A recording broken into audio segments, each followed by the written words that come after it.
I have been teaching online classes for probably going on 10 years now. Um, and so I just wanted to give a couple tips and pieces of advice of things that I would recommend if you're struggling trying to put together lessons and what this online learning should look like. You basically have two different types. You can do live recordings or you can do pre recorded.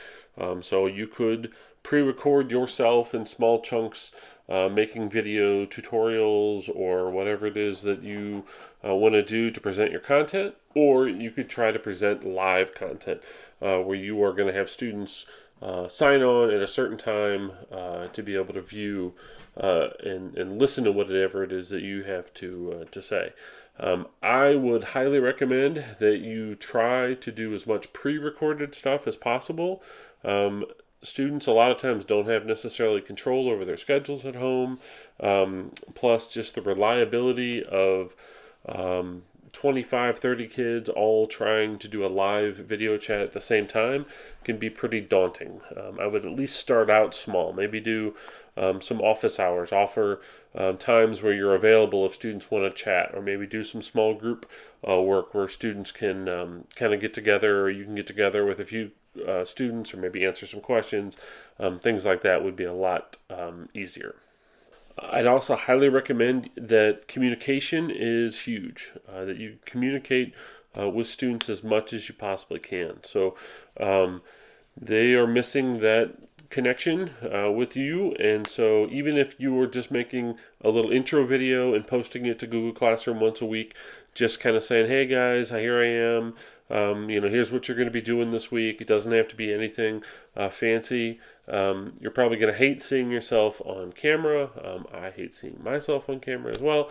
But it's for the kids, right? So do it again, short, simple, just giving them some that connection that they're going to be lacking sitting at home for so long. When it comes to put together activities for students to do, um, you're probably going to have to think outside the box a little bit here. You're probably not going to be able to do the same types of assessments that you would have done on class, and if you try to recreate those same exact things in an entirely online environment, that can be difficult. So you have a unique opportunity to really do some different things because students are in a unique environment instead of just being in the four walls of the classroom. So you can do things like student choice, where you're giving students the ability to choose different types of projects that they might want to create. Don't force every single kid to make a movie demonstrating something, but that might be one of the options that they get if you want to give them that.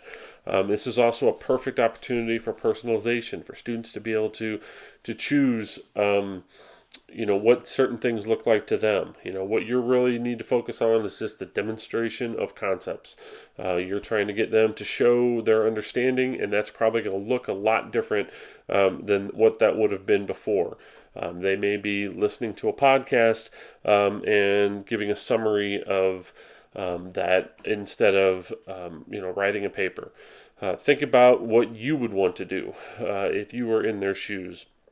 Giving kids a whole bunch of videos to watch and then a whole bunch of summaries to write is going to get real old real quick. So as entertaining and as unique as you can create the experiences, the more fun kids are going to have with it, and the more likely it is that they're going to complete it. Don't be afraid to have students use tools that they may, again, as a choice, maybe they wanted to build something in Minecraft on a personal device to show a new world, or to develop their own, historical monument using Fortnite, or something along those lines, just to kind of expand beyond, again, what things you normally could have done in the classroom, giving them those choices. I know there's a whole bunch of information floating around out there, and I'm getting all of it too, about all these free accounts. Everyone and their brother is giving away free accounts to all these different systems and different things. I would highly recommend that you just stick with what you are familiar with in most cases. We have a whole bunch of tools and resources already available in our district, and I would stick to stuff that you know if you want to try a few different things or maybe some things you hadn't done before.